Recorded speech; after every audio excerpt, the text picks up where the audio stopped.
Viewers, welcome back in our program. जी doctor साहब and वाले इशू तो पहला ਆਪਾਂ जो दर्शकों के फेसबुक मैसेज ने वो लवांगे साढ़े कोल पहले सैगमेंट ते काफ़ी सारे वीर भैनों के मैसेज ने साढ़े कोल पहला मैसेज आया मनजीत सिंह मठारू जी का ये लिखते हैं पहला सैगमेंट विच हिंदू अतवाद ते दुनिया की नज़र दा पेश करना एक चंगी ते सुचेत कोशिश है। Thank you TV84। फिर उन्होंने फिर दोबारा लिखा है वाहिगुरू जी का खालसा वाहिगुरू जी की फतेह TV84 the team and doctor साहब ते भैन जी नीलम कौर जी। अगों लखबीर सिंह ने लिखा सानू कि what happen to broadcast I don't know. Jaswinder Singh good discussion keep it up and okay. Manjeet Singh Matharu ji फिर दोबारा सानू लिखते हैं शिलोंग विच सिखां दा उजाड़ा करीब करीब सिर ते आ गया है, बहुत ही दुख ते गुस्सा हुंदा है ते श्रोमणी कमेटी ते अकाली दल पंजाब कांग्रेस नाम मुराद साबित हो रही ने।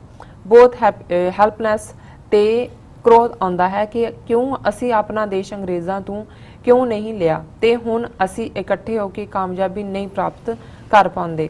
सोचण वाली गल है जी डॉक्टर साहब। अगले सैगमेंट ते भी साडे को काफ़ी सारे मैसेज ने। सदूल धालीवाल कहंदे ने कि जी you are wrong, nobody rebuked him, he is not liar, he is not liar, nobody likes bad days to come again, you are safe in USA, your leaders are no good in India। Dhaliwal ਸਾਹਿਬ ਪਹਿਲਾਂ ਤਾਂ ਸ਼ੁਕਰੀਆ ਤੁਸੀਂ ਸਾਨੂੰ ਲਿਖਿਆ, ਪਰ ਅਸੀਂ ਤਾਂ ਤੁਹਾਡੇ ਮੀਡੀਆ ਦੀ ਰਿਪੋਰਟ ਨੂੰ ਹੀ ਕੋਟ ਕੀਤਾ ਹੈ। ਉਹ ਅਮਰੀਕਾ 'ਚ ਨਹੀਂ ਹੈ, ਟ੍ਰਿਬਿਊਨ ਉੱਥੇ ਹੀ ਬੈਠੇ ਹੈ, ਦਿੱਲੀ ਬੇਸਡ ਹੈ, ਮਿਲਿਆ ਨਹੀਂ ਹੈ ਕੇਜਰੀਵਾਲ। ਰਿਬਿਊਕ ਦਾ ਮਤਲਬ ਹੀ ਉਹਨੂੰ ਜੇ ਕਿਹਾ ਵੀ ਲਿਖਤੀ ਉਹਨੂੰ ਦੇ, ਇਹਨੂੰ ਹੀ ਰਿਬਿਊਕ ਕਹਿੰਦੇ ਨੇ। ਬਾਕੀ ਆਉਣ ਵਾਲੇ ਦਿਨਾਂ 'ਚ ਤੁਸੀਂ ਦੇਖ ਲੈਣਾ ਕਿ ਉਹਦਾ ਕੀ ਹਸ਼ਰ ਹੁੰਦਾ।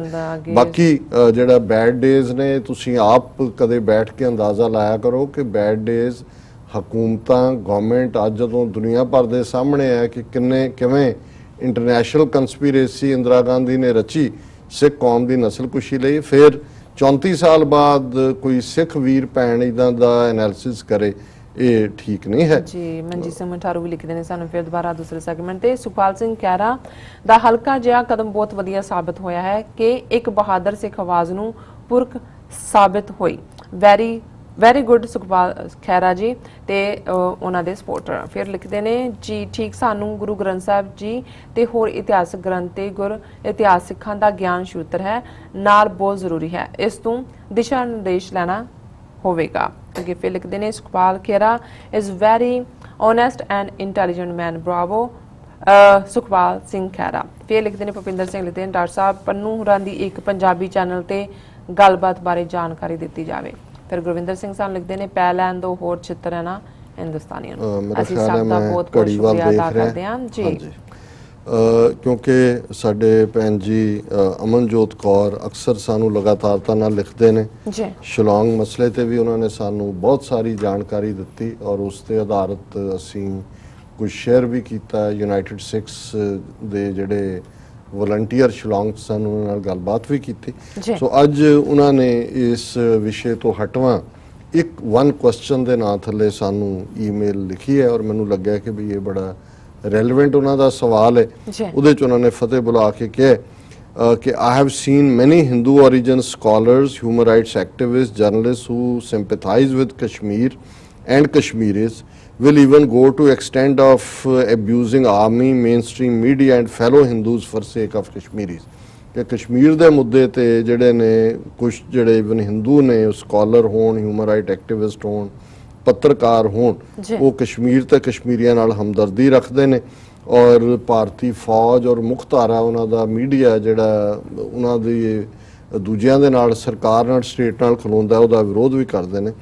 Prominent names include Nitasha Kaul, Srimoyee, Nandini Ghosh etcetera. सो उन्होंने नाम भी दिते हैं। Why don't Sikhs have any Hindus who support Sikhs और raise voices against human rights violations, genocide, blacklisting, displacement of Sikhs and misrepresentation of Sikhs in media. कि भी क्यों नहीं जिहड़े यही हिंदुआं 'च ऐसे कोई क्यों नहीं ने जिहड़े सिखां दे खिलाफ जिहड़ा मनुखी हक्कां दा घाण हुंदा है, नस्लकुशी हुई है, ब्लैकलिस्ट किया जा रहा है, डिसप्लेस किया जा रहा है और सिखां नूं मीडिया 'च मिसरिप्रजेंट किया जाता है। इस बारे कोई हिंदू जिहड़े ने वो क्यों नहीं बोलते। I have hardly seen any Hindu support Sikhs in media or academia or be vocal about persecution Sikhs face at the hands of Indian system। भी सान मैनू कोई नज़र नहीं आया। Why it is so? Why it is that Kashmiris like Natasha Kaul are ready to support Kashmiri Muslims, but despite so-called closeness of Sikhs and Hindus, Hindus hardly support Sikhs unless shamelessly appropriating Sikhs as Hindus and distorting Sikh history and calling modern-day Sikhs Khalistani. Please let us know if any Hindu who supported human rights, identity and genuine issues of justice for Sikhs or shared their pain.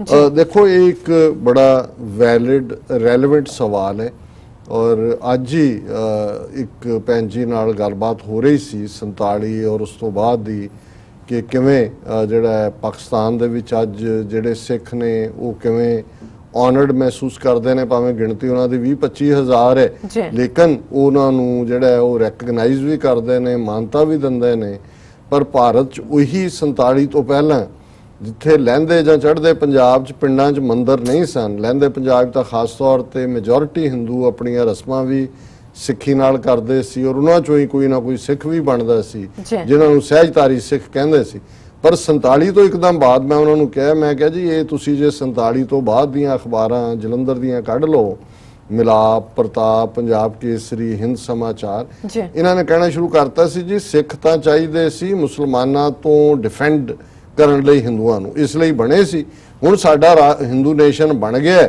ਮੁਸਲਮਾਨਾਂ ਦਾ ਦੇਸ਼ ਪਾਕਿਸਤਾਨ ਬਣ ਗਿਆ ਹੁਣ ਤਾਂ ਸਿੱਖਾਂ ਦੀ ਲੋੜ ਹੀ ਨਹੀਂ ਹੈ ਸੋ ਇਹਨਾਂ ਨੇ ਬਿਲਕੁਲ ਠੀਕ ਕਿਹਾ ਕਿ ਜੇ ਸਿੱਖਾਂ ਦਾ ਇਸਤੇਮਾਲ ਹੁੰਦਾ ਤਾਂ ਸਿਰਫ ਉਦੋਂ ਹੀ ਜਦੋਂ ਇਹ ਕਹਿਣਾ ਹੋਏ ਕਿ ਜੀ ਇਹ ਹਿੰਦੂ ਨੇ ਔਰ ਸਾਡਾ ਹਿੱਸਾ ਨੇ ਸੋ ਜ਼ਾਹਰ ਹੈ ਕਿ ਅਸੀਂ ਕੱਲੀ ਕਾਰੀ ਕੋਈ ਆਵਾਜ਼ ਇੱਧਰ ਉੱਧਰ ਕੋਈ ਕਿਸੇ ਨੇ ਜੂਨ 84 ਨੂੰ ਕੰਡੈਮ ਕੀਤਾ ਸੁਬਰਾਮਨੀਅਮ ਨੇ ਕੀਤਾ ਜਾਂ ਚੰਦਰਸ਼ੇਖਰ ਨੇ ਕੀਤਾ ਜਾਂ ਐਂਟੀ ਰਾਮਾ ਰਾਓ ਨੇ ਕੀਤਾ ਜਾਂ ਥੋੜੀਆਂ ਬਹੁਤ ਆਵਾਜ਼ਾਂ ਭਾਵੇਂ ਉਹ ਹਿਊਮਨ ਰਾਈਟਸ ਰਾਮ ਨਾਰਾਇਣ ਕੁਮਾਰ ਜਾਂ ਦੂਜਿਆਂ ਨੇ ਥੋੜਾ ਬਹੁਤ ਕੰਮ ਕੀਤਾ ਹਾਂ ਅੱਜ ਦੇ ਕੰਟੈਕਸਟ ਦੇ ਵਿੱਚ ਮੈਂ ਦੇਖਦਾ ਹਾਂ ਕਿ ਵੀ ਜਦੋਂ ਅਸੀਂ ਡਾਕਟਰ ਧਰਮਵੀਰ ਗਾਂਧੀ ਨੇ ਜਾਂ ਸ਼ਸ਼ੀ ਕਾਂਤ ਨੇ ਉਹਨਾਂ ਦਾ ਜ਼ਿਕਰ ਕਰਦੇ ਹਾਂ ਔਰ ਮਾਣ ਨਾਲ ਮੈਂ ਡਾਕਟਰ ਧਰਮਵੀਰ ਗਾਂਧੀ ਸਾਡੇ TV 84 ਤੇ ਵੀ ਆ ਇਸ ਲਈ ਕਿ ਉਹ ਘੱਟੋ ਘੱਟ ਇਹਨਾਂ ਮੁੱਦਿਆਂ ਦੇ ਉੱਤੇ ਗੱਲ ਕਰਦੇ ਨੇ ਕਿ ਜਿਹਦੇ 'ਚ ਉਹਨਾਂ ਨੇ ਈਵਨ ਇਹ ਕਿਹਾ ਕਿ ਵੀ ਖਾਲਿਸਤਾਨ ਤੇ ਡਿਬੇਟ ਹੋਣੀ ਚਾਹੀਦੀ ਹੈ ਕੋਈ ਖਾਲਿਸਤਾਨ ਦੀ ਗੱਲ ਕਰਨਾ ਦੇਸ਼ ਧਰੋਹ ਨਹੀਂ ਹੈ ਪੰਜਾਬ ਦਾ ਪਾਣੀ ਲੁੱਟਿਆ ਜਾ ਰਿਹਾ ਪਰ ਅਸੀਂ ਜਿਵੇਂ ਭੈਣ ਜੀ ਦੀ ਸਪਿਰਿਟ ਹੈ ਲਿਖਣ ਦੀ ਕਿ ਕਿੱਥੇ ਨੇ ਉਹ ਜਿਹੜੇ ਕਿ ਪੰਜਾਬ ਦੇ ਔਰ ਮੰਦੇ ਭਾਗਾਂ ਨੂੰ ਕੋਈ ਕਸ਼ਮੀਰੀ ਹਿੰਦੂ ਆਪਣੀ ਬੋਲੀ ਤੋਂ ਮੁਨਕਰ ਨਹੀਂ ਹੋਇਆ ਭਾਵੇਂ ਉਹਨਾਂ ਦੇ ਨਾਲ ਵੀ ਜਿਹੜਾ ਧੱਕਾ ਹੋਇਆ ਲੇਕਿਨ ਪੰਜਾਬ 'ਚ ਤਾਂ ਜਦੋਂ 47 ਤੋਂ ਬਾਅਦ ਪਹਿਲੀ ਸੈਂਸਸ ਵੇਲੇ 51 'ਚ ਜਿਹੜਾ ਉਹਨਾਂ ਨੇ ਪੰਜਾਬੀ ਬੋਲ ਕੇ ਹਿੰਦੀ ਲਿਖਾਉਣ ਲੱਗ ਗਏ ਸੀ ਸੋ ਇਸ ਮਾਮਲੇ 'ਚ ਰਿਕਾਰਡ ਮਾੜਾ ਹੈ ਔਰ ਸਭ ਤੋਂ ਜ਼ਿਆਦਾ ਵੋਕਲ ਸਿੱਖਾਂ ਦਾ ਓਪੋਨੈਂਟ ਪੰਜਾਬੀ ਹਿੰਦੂ ਹੈ ਇਹ ਬੰਦੇ ਭਾਗਾਂ ਦੀ ਗੱਲ ਹੈ ਅਜੇ ਤੁਹਾਨੂੰ ਸਾਊਥ 'ਚ ਕੋਈ ਕੇਰਲਾ ਦਾ ਕੋਈ ਤਮਿਲਨਾਡੂ ਦਾ ਕੋਈ ਬੰਗਾਲੀ ਕੋਈ ਦੂਜਾ ਉਹ ਘੱਟੋ ਘੱਟ ਥੋੜਾ ਜਿਹਾ ਸਿੰਪੈਥੈਟਿਕ ਈਅਰ ਤੁਹਾਨੂੰ ਜ਼ਰੂਰ ਦੇਗਾ ਪਰ ਸਾਡੇ ਪੰਜਾਬੀ ਹਿੰਦੂ ਵੀਰ ਭੈਣ ਰੇਅਰ ਹੋਏਗਾ ਕੋਈ ਜਿਹਨੂੰ ਜਿਹੜਾ ਹਮਦਰਦੀ ਕਰੇਗਾ ਬਹੁਤ ਵਾਰ ਉਹ ਸਿੱਖਾਂ ਦੇ ਚੁਟਕਲੇ ਹੋਣ 12 ਵਜਾਏ ਹੋਣ ਸਾਡੇ ਹੋਰ ਸਿੱਖ ਜੋਕਸ ਹੋਣ ਉਹਦੇ 'ਚ ਵੀ ਸਭ ਤੋਂ ਅੱਗੇ ਹੁੰਦੇ ਨੇ ਔਰ ਇਹਦਾ ਮੈਂ ਸਮਝਦਾ ਵੀ ਅਸੀਂ ਐਪਰੀਸ਼ੀਏਟ ਕਰਾਂਗੇ ਜੇ ਕੋਈ ਇਹਦਾ ਜਵਾਬ ਹੋਰ ਵੀ ਦੇ ਬਿਲਕੁਲ ਡਾਕਟਰ ਸਾਹਿਬ ਹੁਣ ਤਾਂ ਸਾਡੇ ਦਰਸ਼ਕਾਂ ਨੂੰ ਦੱਸ ਦਿਓ ਅੱਜ ਦਾ ਵਿਚਾਰ ਅੱਜ ਦੇ ਵਿਚਾਰ ਲਈ ਅਸੀਂ ਆਸਾ ਰਾਗ ਦਾ ਸ਼ਬਦ ਆਸਾ ਮੁਹੱਲਾ ਚੌਥਾ ਘਰ ਦੂਜਾ ਚੁਣਿਆ ਇਹ ਬੇਸ਼ੱਕ ਅਸੀਂ ਰਹਿ ਰਾਸ ਦੇ ਪਾਠ 'ਚ ਵੀ ਰੋਜ਼ ਪੜ੍ਹਦੇ ਔਰ ਇਸ ਗੱਲ ਦਾ ਧਿਆਨ ਰਹੇ ਕਿ ਜਿਹੜੇ ਰਹਿ ਰਾਸ ਬਾਣੀ ਦੇ ਸ਼ਬਦ ਗੁਰੂ ਗ੍ਰੰਥ ਸਾਹਿਬ 'ਚੋਂ ਨੇ ਔਰ ਜਦੋਂ ਗੁਰੂ ਗ੍ਰੰਥ ਸਾਹਿਬ ਦੀ ਸ਼ੁਰੂਆਤ ਹੁੰਦੀ ਹੈ ਪਹਿਲਾਂ ਜਪ ਸਾਹਿਬ ਹੈ ਫਿਰ ਸੋਦਰ ਰਾਗ ਆਸਾ ਮਹੱਲਾ ਪਹਿਲਾ ਸੋਦਰ ਤੇਰਾ ਕੇ ਹੈ ਫਿਰ ਸੁਣ ਵੱਡਾ ਆਖੈ ਸਭ ਕੋਏ ਆਖਾਂ ਜੀਵਾਂ ਵਿਸਰੈ ਮਰ ਜਾਉ ਹਰ ਕੇ ਜਨ ਕਾਹੇ ਰੇ ਮਨ ਹਾਂਜੀ ਸੋ ਪੁਰਖ ਨਿਰੰਜਨ ਤੂੰ ਕਰਤਾ ਸਚਿਆਰ ਮੈਂਡਾ ਸਾਈਂ ਤਿਤ ਸਰਵਰੜੈ ਭਈਲੇ ਨਿਵਾਸੈ ਭਈ ਪ੍ਰਾਪਤ ਮਾਨੁਖ ਦੇ ਹੁਰੀਆ ਇਸ ਤੋਂ ਇੱਕਦਮ ਬਾਅਦ ਸੋਹਲੇ ਦੇ ਸ਼ਬਦ ਸ਼ੁਰੂ ਹੋ ਜਾਂਦੇ ਨੇ ਜਿਹੜੇ 5 ਸ਼ਬਦ ਨੇ ਸੋ ਇਹ ਮੁੱਢਲਾ ਸਾਡਾ ਸ਼ਾਮ ਦਾ ਸੋਦਰ ਹੈ ਜਿਹਦੇ ਨਾਲ ਬਾਅਦ ਚ ਅਸੀਂ ਚੌਪਈ ਸਾਹਿਬ ਸਵਈਆ ਦੋਹਰਾ ਔਰ ਅਨੰਦ ਸਾਹਿਬ 6 ਪੌੜੀਆਂ ਮੁੰਦਾਵਣੀ ਮਹੱਲਾ ਪੰਜਵਾਂ ਤੇਰਾ ਕੀਤਾ ਜਾਤਾ ਨਾ ਜਿਵੇਂ ਹੈ ਲੇਕਿਨ ਇਹੀ ਸ਼ਬਦ ਜਿਹੜੇ ਰਹਿ ਰਾਸ ਸਾਹਿਬ ਦੇ ਵਿੱਚ ਆਏ ਜਿਸ ਦੇ ਉੱਤੇ ਬਾਣੀ ਦਾ ਸਿਰਲੇਖ ਵੀ ਰਹਿ ਰਾਸ ਹੈ ਉਹ ਫਿਰ ਜਦੋਂ ਰਾਗਾਂ ਦੇ ਵਿੱਚ ਬਾਣੀ ਹੈ ਜਿੱਥੇ ਜਿੱਥੇ ਉਹਦੇ 'ਚ ਵੀ ਇਹ ਸ਼ਬਦ ਦਰਜ ਨੇ ਕਿਤੇ ਥੋੜੀ ਬਹੁਤ ਕੰਨਾ ਬਿਹਾਰੀ ਸਿਹਾਰੀ ਦੀ ਥੋੜੀ ਬਹੁਤ ਤਬਦੀਲੀ ਹੈ ਸੋ ਇਹ ਸ਼ਬਦ ਆਸਾ ਰਾਗ 'ਚ ਗੁਰੂ ਗ੍ਰੰਥ ਸਾਹਿਬ ਦੇ ਅੰਗ 365 ਦੇ ਉੱਤੇ ਔਰ ਇਹ ਸਾਡਾ ਰੋਜ਼ਾਨਾ ਜਿਸ ਨੂੰ ਅਸੀਂ ਰਹਿ ਰਾਸ ਪੜ੍ਹਦੇ ਹਾਂ ਤੂੰ ਕਰਤਾ ਸਚਿਆਰ ਮੈਂਡਾ ਸਾਈਂ जो तो भावै सोई थीसी, जो तू दे सोई हों पाई रहो। सब तेरी तू सबनी ध्याया, जिसनों कृपा करें तिन नाम रतन पाया। गुरमुख लादा मनमुख गवाया, तुद आप विछोड़िया आप मिलाया। तू दरियाओ सब तुझ ही माहे, तुझ बिन दूजा कोई नाहे। जी जंत सब तेरा खेल, विजोग मिल विछड़िया संजोगी मेल। जिसनों तू जान आहे सोई जन जाने, हर गुण सद ही आख वकाने। जिन हर सेव्या तिन सुख पाया, सहजे ही हर नाम समाया। तू आपे करता तेरा किया सब होए, तुद बिन दूजा अवर न कोए। तू कर कर वेखें जाने सोए, जन नानक गुरमुख प्रगट होए। हुण इस दी शुरुआत साडे लਹਿੰਦੇ ਪੰਜਾਬ ਦਾ ਜਿਹੜਾ ਪੋਠੋਹਾਰ ਖਿੱਤਾ ਹੈ, ਜਿੱਥੇ ਮੈਂ ਲਈ ਮੈਂਡਾ ਇਸਤੇਮਾਲ ਹੁੰਦਾ ਹੈ। ਹੋਸੀ ਕੀ ਹੋਸੀ, ਜੋ ਹੋਸੀ ਦੇਖੀ ਜਾਸੀ ਥੀਸੀ, ਇਹ ਸ਼ਬਦ ਲਹਿੰਦੇ ਪੰਜਾਬ ਪੋਠੋਹਾਰੀ ਜਿਹਨੂੰ ਅੱਜ ਸਰਾਇਕੀ ਵੀ ਕਹਿੰਦੇ ਨੇ। ਸੋ ਰਹਾਉ ਦੀਆਂ ਤੁਕਾਂ ਬਿਗਨਿੰਗ 'ਚ ਨੇ ਸ਼ਬਦ ਦੇ। ਤੂੰ ਕਰਤਾ ਕਿ ਹੇ ਵਾਹਿਗੁਰੂ ਤੂੰ ਕ੍ਰੀਏਟਰ ਹੈ, ਸਚਿਆਰ ਸੱਚਾ, ਮੈਂਡਾ ਸਾਈਂ मेरा मालक है। साईं शब्द मालक ਲਈ है। जो तो भावै सोई थीसी, कि जो तेनू मंजूर है वही होएगा।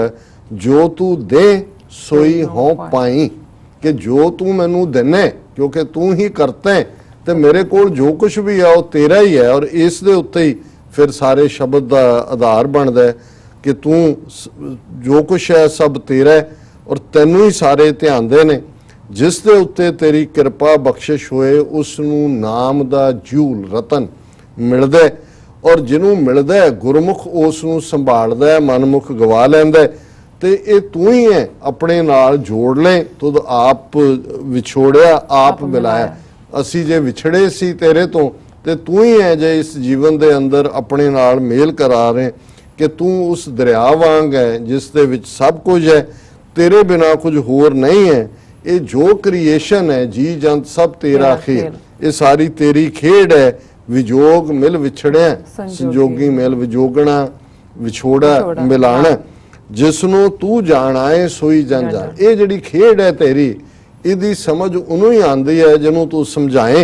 जिसनों तू हर गुण सद ही आख वखाने, जिन्हों ये समझ आ जाती है वो फिर इस खेड चों निकल के हमेशा तेरे गुण हे वाहिगुरू तेरे नाल जुड़ जाता है। हर गुण जिन हर सेव्या तैन सुख पाया, तो जिहड़ा वो हे वाहिगुरू तैनूं याद करदा है उसनूं जिहड़ा वो सुख मिलदा है। सहजे ही वो हमेशा सहज दे विच जिउंदा है। वाहिगुरू तेरे नाम नाल जुड़दा है। तू आप क्रिएटर है, करता है, क्योंकि तू करता सचियार तो ही शुरुआत सी। तू आपे करता तेरा किया सब कुछ तेरा कीता हुंदा है। तेरे बिना होर कोई नहीं है। कल तू कर कर वेखें जाने सोए, ये तू आप ही जिनसदा है वेखदा है। जन नानक गुरमुख प्रगट होए। चौथे पातशाह फरमांदे ने कि जन बन के जिहड़े फिर जिउंदे ने गुरमुख बन जांदे ने, उन्हां दे उत्ते ये सच ਜ਼ਾਹਰ हुंदा है कि हे वाहिगुरू तू आप ही करण कारण समर्थ। जी डॉक्टर साहब तुहाडा बहुत बहुत शुक्रिया। तुसीं अज दे अहम इशू ते अज दा विचार सारे दर्शकों नाल साझा कीता। इस अपने व्यूअर्स को लैने इजाजत। व्यूअर्स तुहाडा बहुत बहुत शुक्रिया। तुसीं अपने कीमती समय विचों समां कढ के सानूं अपने राय ते सुझाव भेजे ने, तां इस तरह भेजदे रहना साडे इस पते ते SOS@tv84.tv ते असीं अपना प्रोग्राम लैके फिर दोबारा तुहाडे सन्मुख होवांगे। तद तक लई मैनूं ते अपना सुना दो। देखते रहो TV 84। बुला दिओ फतेह। वाहिगुरू जी का खालसा, वाहिगुरू जी की फतेह।